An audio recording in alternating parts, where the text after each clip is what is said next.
As a local business, Burrito Loco are worthy of a case study on them.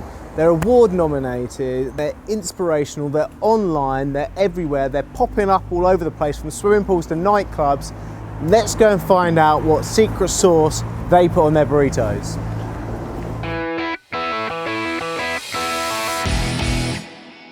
So Zon, tell me exactly what the ethos is for the restaurant and why do you think it's done so well? Well, it's it's a local restaurant, independent.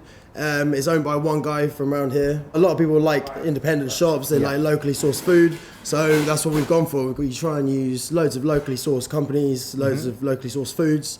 So we get our fruit and veg from Bramley's Apples over in Bramley. They bring us fresh stuff every day. Yeah. We just popped to the farmer's market one day, found some Ringham Farm fruit juices. Nice. A week later we were stocking them, just trying to use stuff like that. And people around in Surrey, people in this area, they like that. I like that. If I see a company is actually run by someone that I know or just run by someone who's just set out and actually kind of going up against the big guy, then it just makes a little bit of a difference, I think. It does, exactly. People like buying from local people, which is brilliant. Yeah. Obviously, if you build a great restaurant like this and an ethos like that, people don't automatically come. So talk to me about how you've got that message out and how people have heard about you.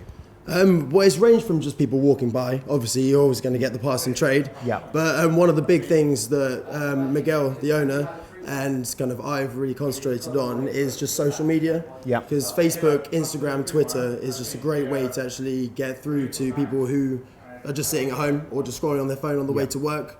One of my favourite companies, they've pretty much built their whole entire custom on Instagram. Instagram's just their big thing. Who's that? It's a clothing company called Abandoned Ship. Okay. So they're a clothing company from Scotland. And I said, when Miguel was talking to me about the shop, he's like, I want to open up this burrito place. I was like, cool. And then when he was working out the image, he's like, you've got to have a really cool image. And so we've got, again, another local person who's helped us design this place. Nice, okay. She's done pretty much all the menus. She made them, painted them, printed them. And the wall art, she painted that as well. I love it. And just kind of stuff like that. So if you've got, one, an image. Yeah. Two, if you concentrate on social media, you can definitely, and the niche, the type of people that you want to get through to. That's interesting. So you're really going after a target audience. What would you say your target audience is? Well, apart from people who like food, so people, the hungry people who are at lunch. To be honest, I don't think there's kind of a specific people. It's everyone, anyone. But I mean, on social media, it's going to be maybe kind of 18 to 30. Do you think, obviously, with the branding you've got here, the sort of funky look, the sort of clothing that you've got, do you think it's more of a younger audience? It will retweet or look at the Instagram followings? I mean, what do you feel like the response rate's been on social media and who is it that's driving it? It ranges, it really does range because I mean, obviously Instagram and Twitter, Facebook, you expect it to be the younger people. Yeah. But we actually get a lot of kind of older people, not necessarily older people, use that term very carefully. A mature audience. Mature audience, yeah. They actually, they're people who are writing TripAdvisor and reviews, but then retweeting us, tweeting us, being like, oh, I had a great burrito. Yeah. And then kind of the Instagram will probably be younger people liking and commenting, saying that kind of thing.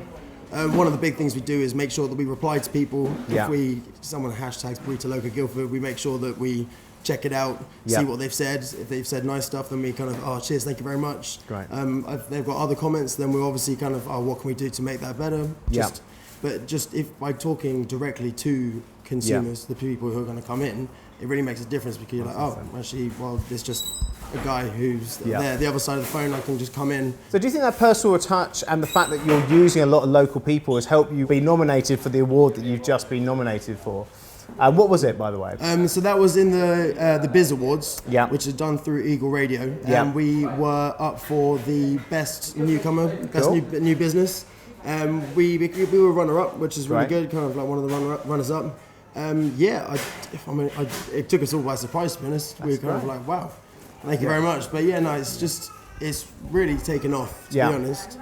The business, and we've escalated. We've got over the summer we were at the Guildford Lido. Because this is really interesting. This is one of the things that I was really excited about, that you were creating these sort of pop-up stores and being able to bring your brand outside of this great restaurant, but actually go out and pop up lots of other places. So tell me a bit about that, because it's not just the Lido, is it? Well, the Lido and the Legion, they're actually both proper actual kind of big buildings. Yeah. So that's been quite fun. The Legion is a nightclub. Yeah, Legion's a nightclub. So we're going after a kind of slightly different market. Yeah. It's more 3 in the morning when people are kind of a little bit inebriated and heading home. But, and then you got the Lido, which is a swimming pool. So that's the swimming pool. It's like they are different. I mean, one's a nightclub, one's a swimming pool, one's a retail store. It's clever. And so with the Lido, it's an outdoor pool. It's only really been open when it's been sunny over the summer, but it's quite fun because we've gone for 3 days then. Yeah, exactly, pretty much. But with the whole kind of the look of the wood and the Mexican theme, like we've made it more of the Burrito Loco shack. Okay, nice. We've got kind of cool music playing, like nice places for people to sit. Kind of like a really simplified menu, but something that a lot of people like went in and like, oh, what's a burrito? And we're like, well, it's healthy, it's tasty, it's good, and if you're going to go to the gym or go for a swim afterwards, well, leave it half an hour, but then go. Exactly. I mean, and people have really enjoyed it. And then away from the Lido, we've also done festivals. But other than that, I mean, we've popped up again. We've done a couple of wedding, we've done birthdays, we've done big deliveries, and then when we kind of changed all of our some of our recipes. After 6 months, 7 months, we kind of like, wow, we're going to change the recipes, we're going to fine tune them. We was out on the street playing music, just kind of getting people involved, kind of taking photos, getting people happy, and just kind of giving out free stuff, just saying thank you for people to coming in. Great stuff. And then I guess with all these things you're doing, you're able to use those platforms and those followings that you've created online to be able to share it, and just the whole thing just reciprocates. It really does. Just pushing out and pushing out.